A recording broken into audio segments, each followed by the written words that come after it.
So I'm going to start over here. There's loads of them in now. So, Deborah.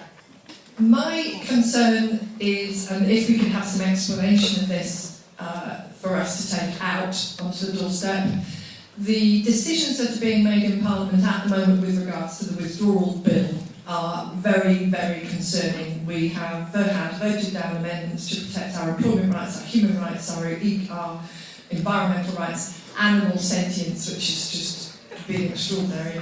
And notwithstanding the Henry VIII powers that now exist in Parliament, notwithstanding the apparent control of committees, notwithstanding the bribery of the DUP to take control of decision-making in Parliament, how will Labour ensure that any of those rights remain on the legislature for all of us after Brexit if we don't have a voice in Parliament at the moment?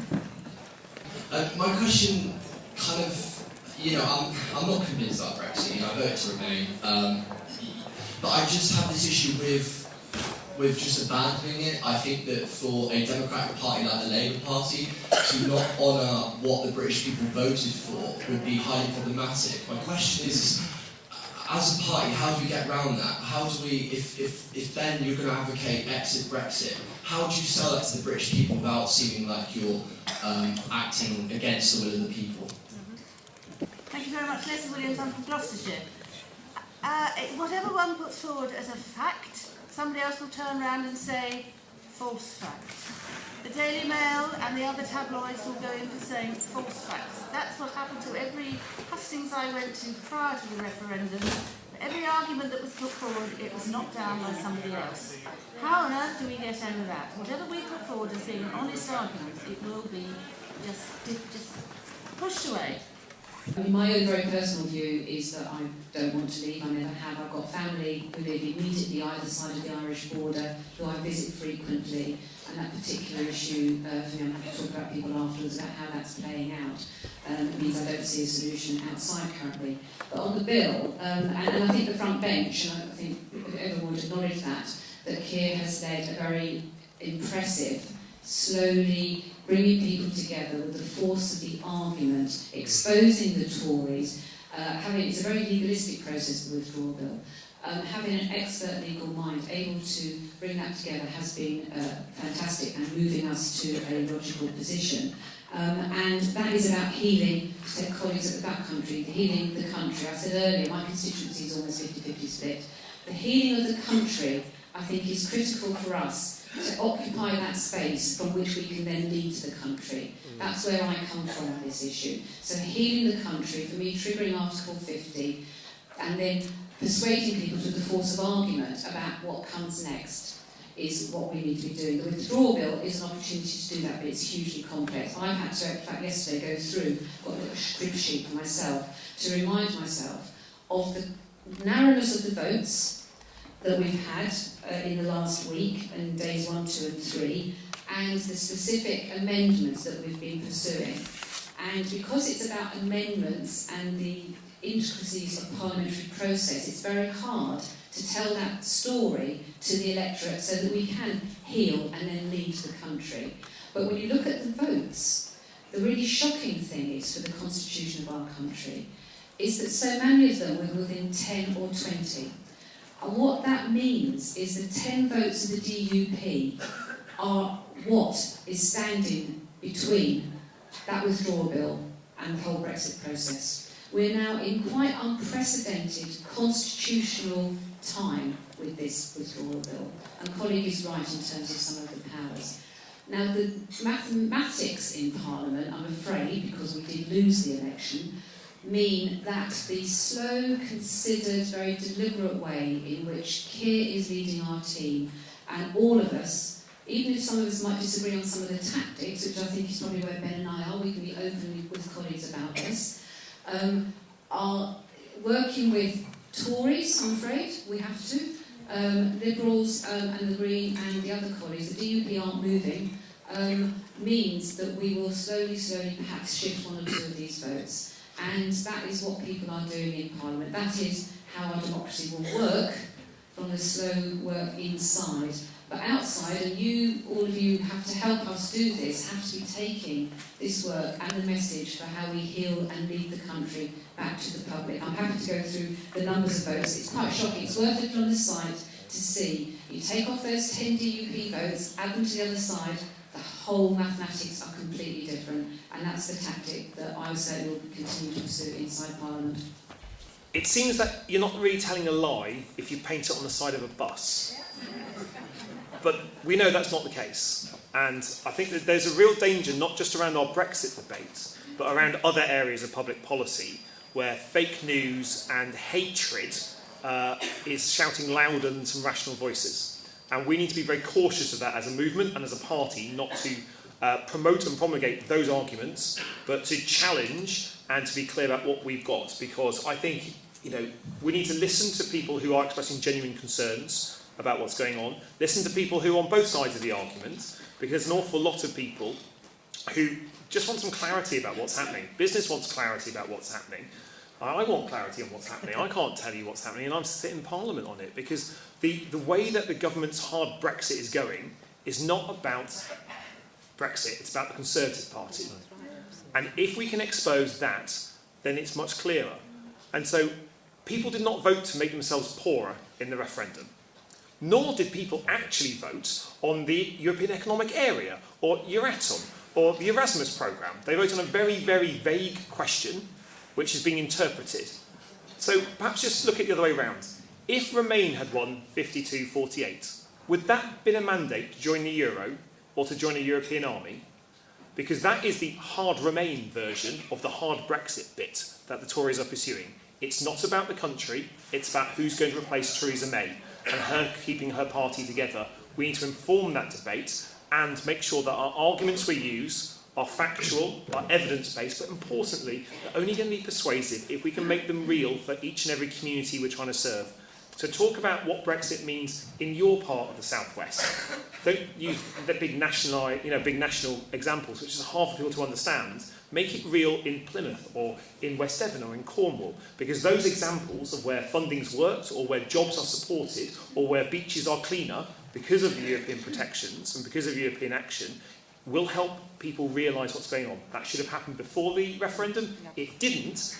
If we don't do that now to inform this debate and what happens with Brexit, we will miss a trick and the hard Brexiteers will win. So get into detail, make it local, make it factual. Blake, I completely take your point, and it's a really important one.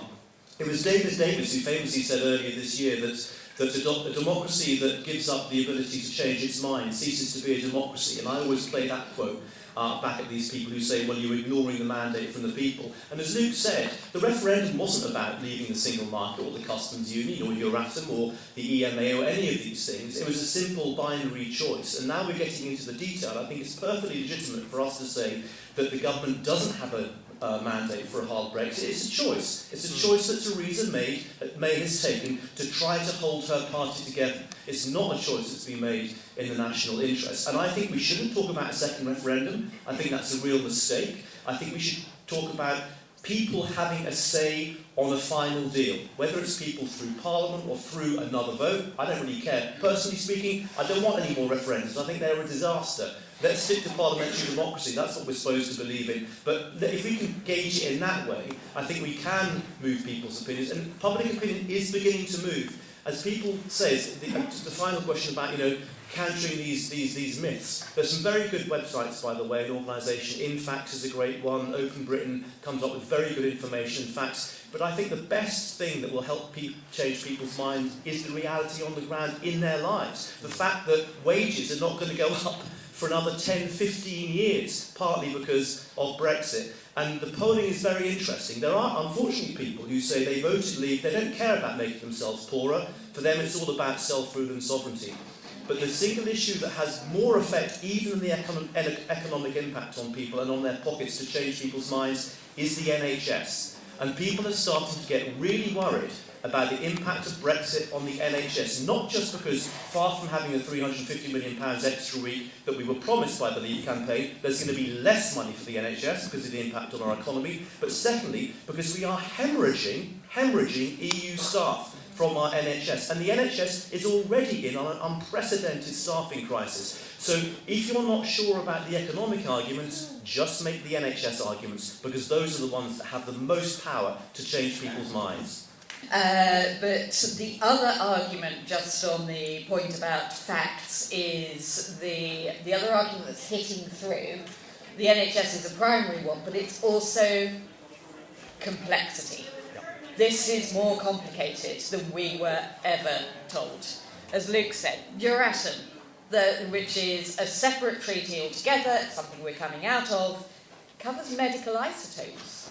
It covers people's cancer treatments, and whether or not we will be able to have those radiotherapy treatments in the future is whether or not we can build that relationship back up from ripping ourselves out of Euratom. Leslie, I'll come to your point specifically, and that's just one area. I can list you dozens and dozens of different areas that are unexpected outcomes. The point about democracy. Firstly, yes, Europe acts, because it's 28, I nearly said 27, it's still 28, because it's 28 national countries, of course, there has to be a system whereby you can reach an agreement. Now, the Commission actually don't have the final say on legislation, but there is a complicated process called trilogue, which is where, when the Parliament's decided its position, us as your elected representatives, and then the national governments in the member states, called the Council, have decided their position, we get together with the Commission who are the civil service, if you like, to work through a reasoned piece of legislation at the end of those positions.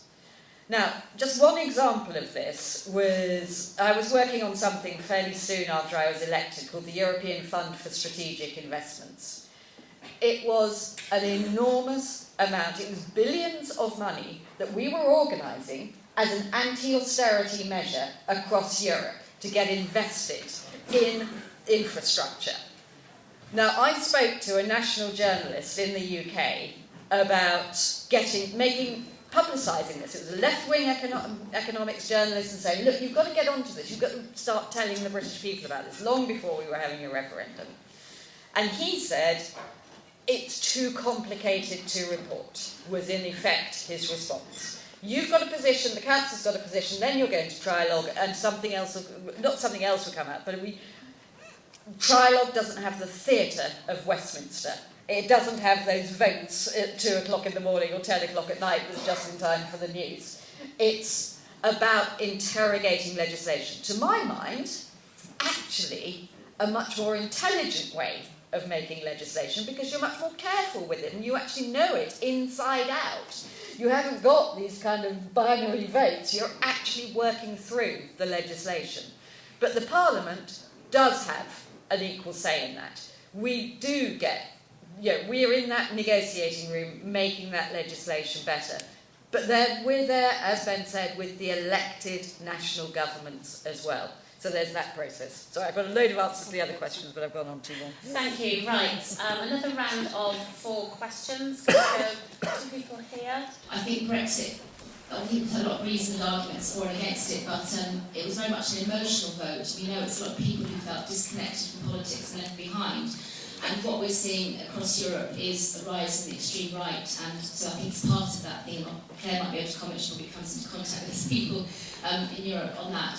And sort of connecting to what we were saying about the analysis of the general election, how we're seeing a rise in Labour support amongst the middle classes and the educated, but still sort of not amongst the C1s or whatever they're going to be called now. And how are we going to sort of connect with those people? As you're saying, you can't just have sort of technical discussions about the ins and outs of Brexit, and probably they will be hit when it comes to the cuts in public services. But we have been accused by Labour of leaving these people behind, not connecting them, taking them for granted. And really, what are we going to do about that? And sort of, I'd be interested to hear your views. I just wondered if somebody would like to comment on the cost of Brexit. We've heard that the government have set aside a sum of money which is to aimed at securing a Brexit deal. what is going to be the real cost of Brexit? Where is all that going to lie? Where are all those hidden costs?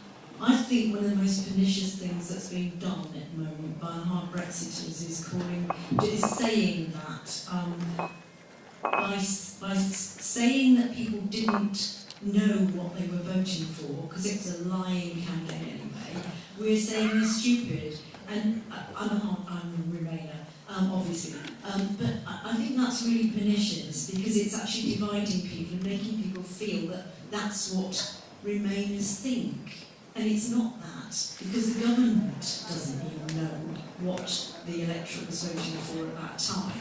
So it's very obvious, and for all the reasons that people have said, it's so complex. So I really think that's something we should be contesting every time the Tories say those, the Brexiteers say those things. The other thing is, what's happened to the impact assessments? Is there anything going on? I'm Jake Lewis from the Forest of Dean CLP. Now I campaigned for Remain, but with the Another Movement, Another Europe is Possible movement, and now for the Democracy in Europe movement with Yanis Varoufakis. Is it not the case that with a lot of the campaigns that the progressive movement put forward, we spent too much time concentrating on the economic argument rather than admitting that there are issues with the EU, that there are things that the EU have got wrong, such as the fact that the CETA free trade negotiations were done behind closed doors by the EU in a very untransparent manner. The fact that the EU's reaction to the Catalonia crisis has been, for lack of a better phrase, terrible. And the fact that the EU and other nations, such as Germany's reaction to what happened to Greece as they were forced into a debt-ridden hellhole by the fact of the bailouts which weren't actually suited to them when they needed debt restructuring. So how can we change our campaign to focus on the fact that we admit that it needs to be changed? And how can we persuade voters that actually this is the direction that we are going in now, rather than just saying it's going to be terrible for everyone economically? Because people do feel that is a sacrifice worth making to get away from that. I'm going to go on the engagement one.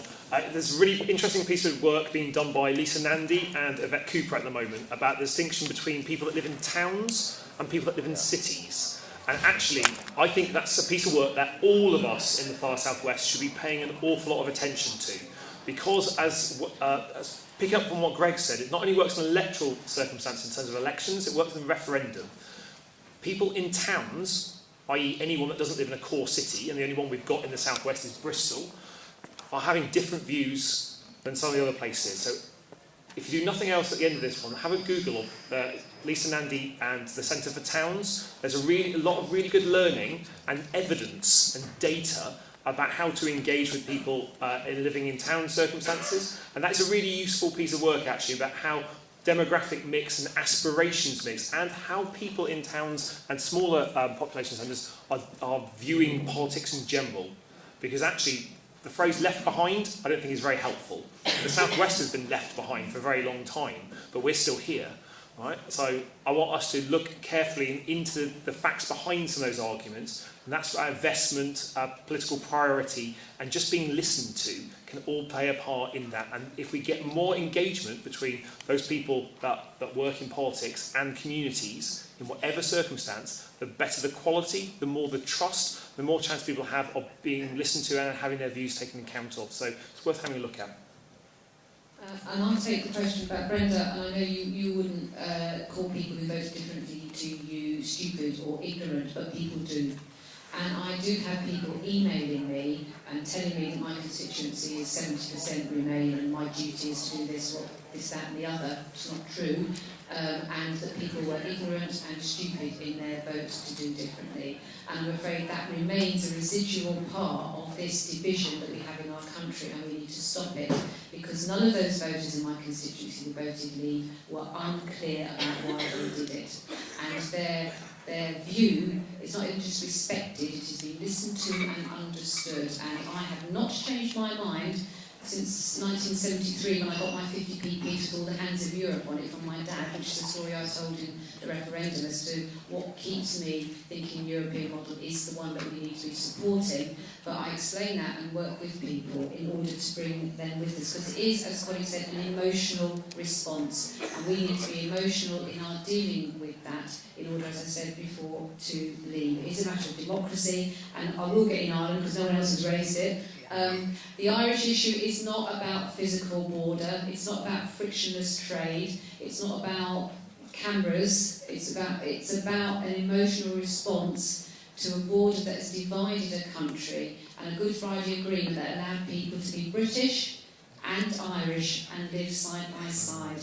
And the loss of that, the going back on that, is the most tragic potential thing that we will ever do in this country after hundreds of years of our relationship with Ireland. It has been transformed under a Labour government, and started by the Conservative government. We have wars throughout the world that we worry about, we have deaths throughout the world that we worry about, and terrible things already starting to happen in Ireland as a result of people being allowed to go back. It's an emotional response to the vote. The situation in Ireland is also an emotional issue, and to be an emotional party that leads the future, we all need to understand that and do something about that. But I'm not going to say Europe's perfect. I disagree with a lot of what was done around Greece. Actually, CETA became a lot more open.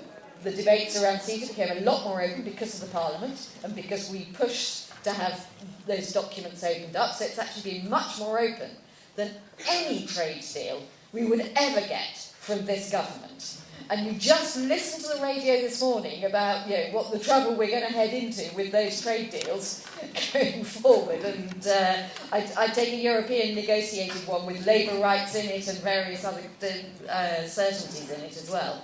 It's not the EU's place to get involved in Catalonia, as it wouldn't have been to get involved in Scotland in the same way. It's these are democratic decisions inside a country. But yes, the EU's not perfect, nor's Westminster. Nor's local government, although local government is under a huge pressure right now. So, we're coming from so far behind to explain the good of the EU, and the good from that emotional perspective as well, that I think starting to muddy the waters and say, let's talk about where it's going wrong first.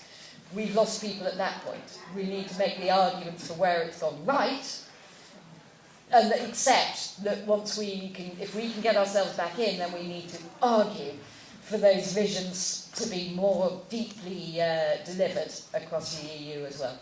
Brendan, cost. Well, that's quite easy, because all you have to do is look at the government's own OBR figure, which puts the cost of Brexit, and this is really a good deal, 60 billion. 60 billion. That's half the annual budget of the NHS, and that's a really good deal. I don't think we're going to get a good deal. We're going to get a bad deal or no deal, and Parliament's going to have to step in. But that's just the economic cost, and I think one or two people here made a point, and they've said, the campaign to Remain was too economic. It didn't appeal to people's emotions, because there are far more costs than just economic. There's the strategic. Britain lost our seat on the International Criminal Court this year for the first time since the Second World War. That is a symbol of Britain's reduced image and reputation and standing in the world. We've just fallen down the economic league from 5th to 6th. Fallen back behind France directly as a result of Brexit. So, as well as the economic costs, which we can go on about, and I think will become more and more evident as time goes on, there's the strategic. But for me, there's also a cultural cost. I mean, we are part of Europe. We're culturally European, and we've just been told we can't be part of the European City of Culture because we've removed ourselves from the organisation that makes it eligible to apply. So, let's just not. Yes, the economics are important, but I think the mistake the Remain campaign made in the referendum was it was too economic. We need to broaden it out into everything, really, everything about us, our identity, and how we feel about our place in the world.